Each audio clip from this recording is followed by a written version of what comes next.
احنا لما عملنا المهرجان السنه دي احنا ما كانش عندنا روشته عمل المهرجان. النو هاو ما كانش موجود معانا.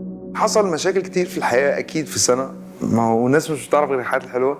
لا مش طويله، لا مش بيضه، مش ابدا الحاجات دي اللي ممكن تخلي النجم نجم. يا جماعه ما تستخسروش تقولوا للناس اللي انتوا بتحبوه ان انتوا بتحبوه. ساعات بتأجلي كلمه زي دي وبعدين يا انت تبقي مش موجوده يا الحد اللي انت عايزه تقولي له الكلام ده مش موجود.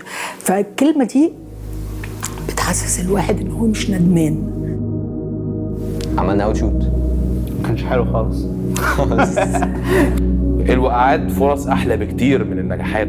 يعني انا الانسايتي بتطلع عندي لما بحس ان انا نجحت في حاجه. انا بنت صغيره في اندستري كلها ناس كبيره، عائلات كبيره، رجاله كبار بقالهم سنين في الموضوع ده، فما كانش حد واخدني بجد قوي في الموضوع. يتجمدوا قلبهم بعدين يقدروا بجد يقدروا يعملوا اللي هم عايزينه، مش مهم لو هي بنت او ولد. عمر ما حد ما زرع الزرع اللي احنا بنزرعه في الوقت اللي احنا بنزرعه بالطريقه اللي احنا بنزرعها، فمفيش حد اساله ازاي ازرع الحاجه دي، او لما بيحصل غلطه ازاي احل الغلطه دي. فرصه حلوه، بس انا مش شغلي ان انا اجمع فلوس عشان اعمل مشروع. انا ممكن اعمل مشروع حد تاني هو اللي يديني فلوس.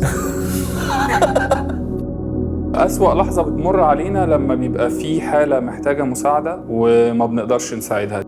انا عايزه ابدا اعمل فرق في حياه الناس، عايزه لما ياسمين تمشي من الدنيا دي يتقال اسمها دي فرقت في حياتنا او عملت فرق.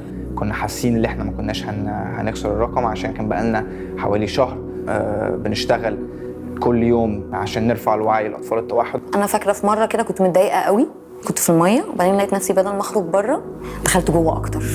مش هسميه انجاز، اسميه حاجات انا كان نفسي اعملها وعملتها. زرت 23 بلد السنه دي، دقت اكل كل العالم تقريبا. عادي انك تكويت او انك تغير الاتجاه.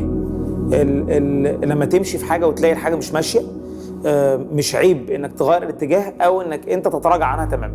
كنت بتكلم مع زميل ليا في الشغل، قال لي انه بكى لما شاف ان يعني لما اتفرج عليا